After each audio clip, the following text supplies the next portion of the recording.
Bonjour et bienvenue sur TV Giro pour vos informations quotidiennes. Aujourd'hui, nous allons aborder un sujet bien précis. Il s'agit de l'agriculture dans le domaine économique. Pour cela, nous recevons deux invités sur le plateau et prendrons également contact avec deux envoyés spéciaux. Bienvenue tout d'abord à Mademoiselle Touardi et Mademoiselle Le Guérec. Nous allons donc commencer par parler de l'économie au niveau européen. Mademoiselle Touardi, que pouvez-vous nous dire à ce sujet? Bonjour Mélissa, je vais vous présenter l'agriculture dans l'économie européenne. Dans l'économie européenne, 7,2% du PIB marchand et la part de la valeur ajoutée de l'agriculture est tombée de 2,4% en 1996. La valeur ajoutée des industries agricoles et alimentaires sont passées de 4,2% à environ 3,2%. De 11,4% du PIB marchand en 1970, le poids de l'agriculture et de l'agroalimentaire est ainsi descendu à un peu moins de 6% en 1996. La décroissance de la part de l'agriculture traduit essentiellement la baisse des prix relatifs des produits agricoles. La production agricole française représentait en 1995 environ 22% de la production de l'Union européenne à 15, suivi à peu près à égalité par l'Italie et l'Allemagne. En 1995, les nouveaux États membres représentent à eux trois 4,4% de la production agricole de l'Union. Merci Danaï. Maintenant, je vais m'adresser à notre envoyé spécial qui se trouve actuellement en Bretagne pour nous parler de l'économie dans l'agriculture au niveau mondial. Bonjour Maïs. Mon nom c'est Mélissa, je suis actuellement en Bretagne pour vous parler de l'agriculture au niveau mondial. Le principe de la mondialisation est de produire au niveau de la planète via les exportations et les importations. Est-ce que les importations et les exportations ont une répercussion sur les transports et l'environnement? Oui, donc, cette intensification du commerce mondial a pour conséquence l'augmentation des transports et donc une augmentation des émissions de gaz à effet de serre. La population ayant doublé, la productivité a dû progresser. C'est ainsi qu'apparut la révolution verte, qui est un effet positif de la mondialisation. Elle a permis d'éviter des famines entre 1950 et 1990.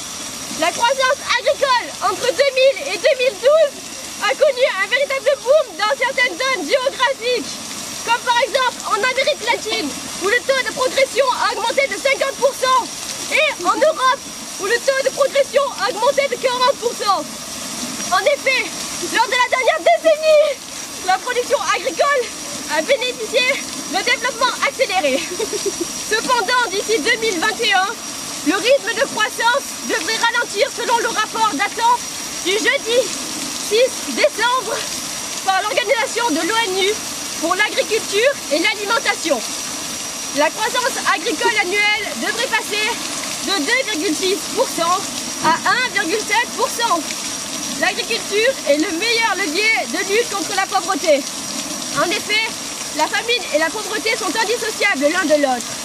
Nous vivons donc dans un monde mondialisé. L'OMC, l'Organisation mondiale du commerce, essaye de réguler cette marche fatale. Merci pour votre intervention.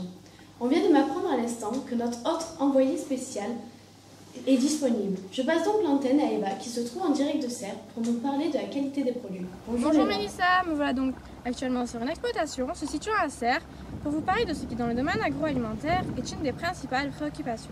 Il s'agit de la qualité des produits qui doivent satisfaire des normes, des qualités nutritionnelles et des qualités hygiéniques, telles que la composition, les qualités sanitaires et les valeurs nutritionnelles. Ces caractéristiques ont pour but de réduire les risques sur la santé humaine et de protéger les consommateurs de la fraude et des pratiques abusives. Comme on dit Nicolas Valteschini en 1993, la notion de qualité n'a rien d'absolu. Elle est liée aux évolutions industrielles, au mouvement économique. D'accord. Et que peux-tu nous dire au niveau de la valorisation des produits? Oui, donc au niveau des valorisations des produits alimentaires, on distingue trois grandes catégories. Les signes d'identification de la qualité et de l'origine, tels que label rouge, AOC, AOP, les mentions valorisantes, produits du pays et produits fermiers, et les certifications de conformité. Car en effet, il est important que les labels évoluent, notamment pour tenir compte des nouvelles attentes des consommateurs de plus en plus exigeants. Ce pourquoi je me trouve actuellement sur un champ de vigne où sont cultivés les raisins sans pépins. Merci Eva. Marie va nous parler des coopératives agricoles. Que peux-tu Bonjour nous dire? Mélissa, je vais donc vous parler de la coopérative agricole. Il s'agit donc d'une mise en commun de compétences et de matériel et de savoir-faire. Il faut savoir aussi que c'est une société où les producteurs, c'est-à-dire les associés, s'unissent pour commercialiser en commun leurs marchandises. Mais c'est également, la coopérative agricole est également un système d'échange d'entraide dans le but de vendre un produit final et que tous les acteurs soient gagnants, évidemment. Ce résultat est atteint lorsque la coopérative est bien gérée. Vous avez une question, Elissa? D'accord, mais dans quel but tout ça est mis en place?